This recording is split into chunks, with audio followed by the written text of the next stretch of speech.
Beberapa waktu yang lalu, saya sempat ngobrol sama teman guru.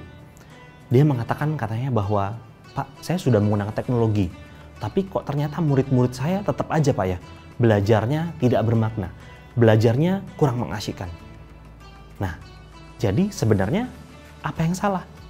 Teknologinya, gurunya, atau proses belajarnya?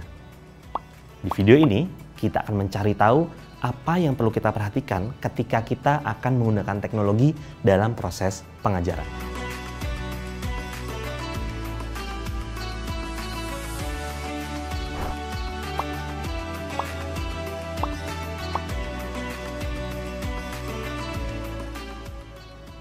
Mungkin sebagian besar dari kita, ketika kita berpikir untuk menerapkan teknologi dalam pengajaran, yang muncul dalam benak pertama kali adalah aplikasi apa yang kita gunakan?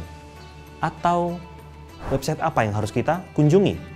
Kita harus menampilkan apa kepada murid dengan menggunakan teknologi?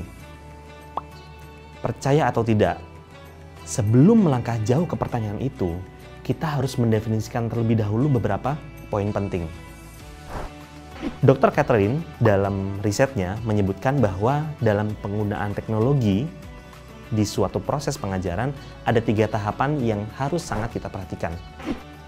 3 tahapan itu, yang pertama adalah punya, kemudian guna, dan yang ketiga integrasi. Bagaimana maksudnya? Punya dalam artian sebelum kita menerapkan teknologi dalam proses pengajaran kita perlu memiliki teknologinya terlebih dahulu. Banyak sekali orang, banyak sekali pendidik di semua negara, di seluruh dunia yang memiliki teknologi tapi tidak pernah menggunakannya. Berapa banyak komputer-komputer yang ada di ruang belajar kita, tapi jarang sekali digunakan. Hanya digunakan ketika sedang pelajaran TIK. Jika kita masih berada dalam tahapan itu, maka kita tidak lebih dari seorang pemilik dari teknologi. Dan ini tentu tidak ada maknanya bagi proses pengajaran itu sendiri.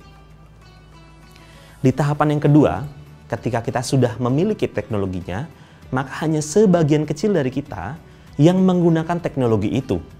Seperti contohnya ketika pelajaran TIK tadi. Atau beberapa guru sudah mulai menggunakan teknologi dalam proses pengajaran selain TIK. Contohnya ada guru biologi yang menggunakan mikroskop, ada guru kimia yang mungkin menggunakan video dalam proses pengajarannya, dan seterusnya. Itu juga bagian dari teknologi kan? Cuma pertanyaannya, apakah dengan menggunakan teknologi ini, murid sudah belajar banyak? Benarkah murid benar-benar menguasai suatu hal ketika kita menggunakan teknologi ini?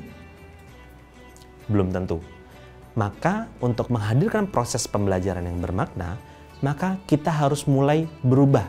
Tidak hanya sekedar menjadi pengguna teknologi, tapi mengintegrasikan teknologi ini dalam proses pengajaran kita.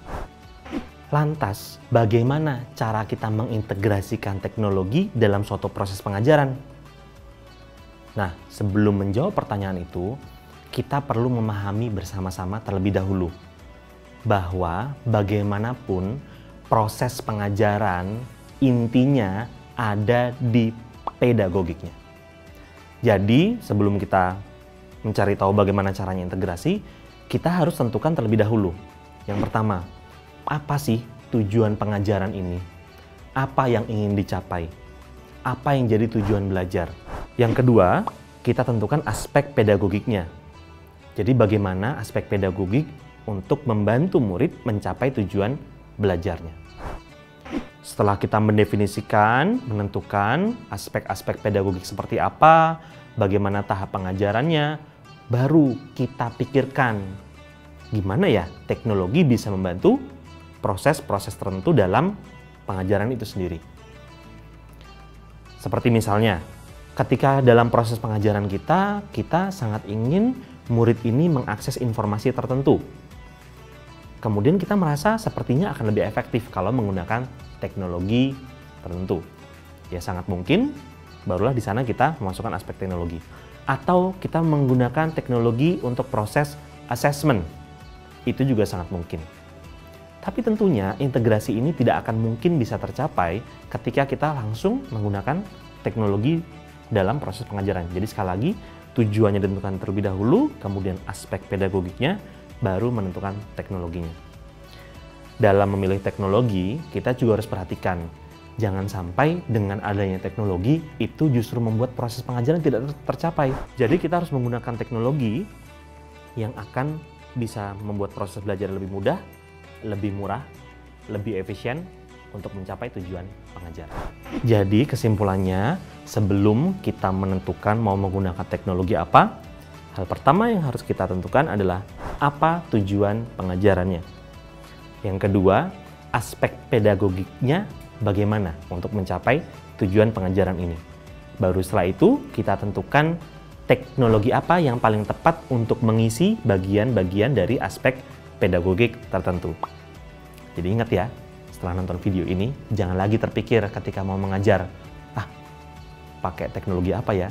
Tentukan dulu tujuan dan aspek pedagogiknya.